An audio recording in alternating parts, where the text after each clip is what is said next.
Hello everyone, this is Anamika Malhotra. आज से हम शुरू करते हैं यूपीएससी की रीज़निंग पढ़ना। जो हमारा प्रीलिम्स का सेकंड पेपर है उसमें कुछ रीज़निंग के क्वेश्चंस आते हैं।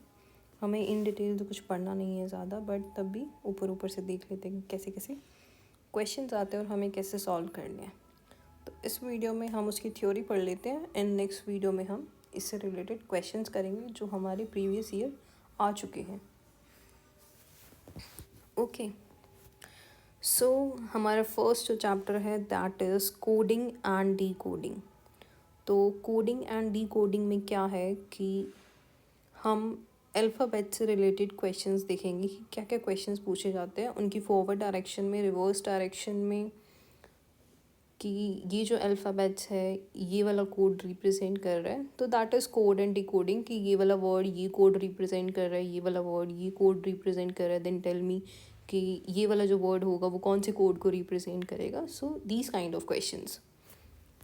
सो इसके लिए हमें पहले एक चीज़ याद करनी पड़ेगी कि हमारे अल्फ़ाबेट्स होते हैं 26 English alphabets. Okay, A to Z।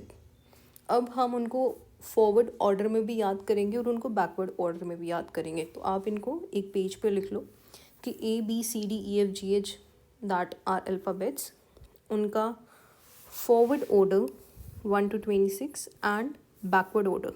Forward order means A is represented as 1 and Z is represented as 26.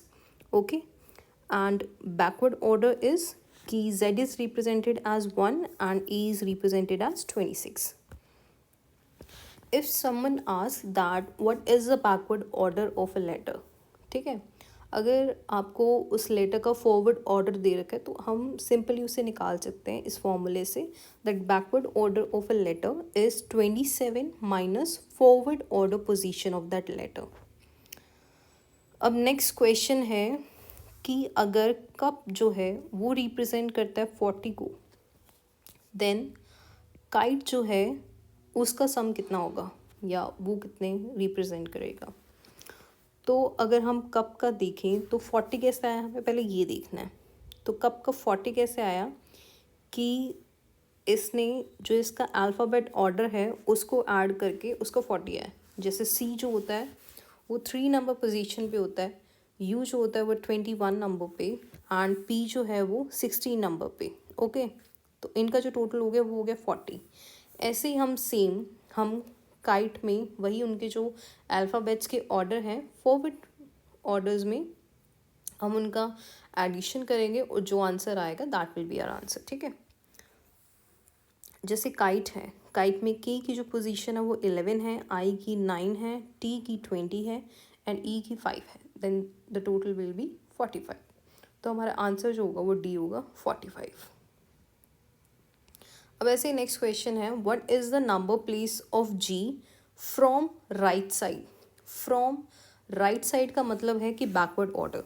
तो अगर क्वेश्चंस में दिया हो कि बैकवर्ड ऑर्डर की जगह दे रखा हो कि from right side what will be the order of this letter, तो मतलब वो हमसे बैकवर्ड ऑर्डर की बात कर रहा है। ओके,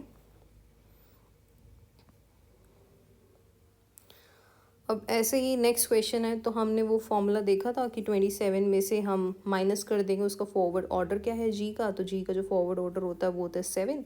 तो 27 में से हमने 7 माइनस कर दिया तो इसका आंसर आ गया हमारा 20। अब ऐसे ही नेक्स्ट क्वेश्चन है कि बैग जो है वो रिप्रेजेंट कर रहा है 71 को, देन वाइस जो है वो किस नंबर को रिप्रेजेंट करेगा। तो अगर हम बैग को देखें तो बैग का जब हमने एडिशन किया, एडिशन कैसे किया है इसका हमने बैकवर्ड ऑर्डर का एडिशन किया। तो बी जो है बैकवर्ड ऑर्डर में 25 नंबर पे,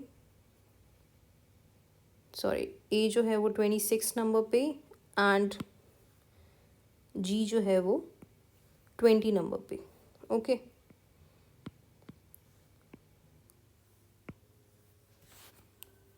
सो इसका आंसर जो हो गया 71। दोबारा लिख देते हैं, इसका आंसर हो गया 71। ओके।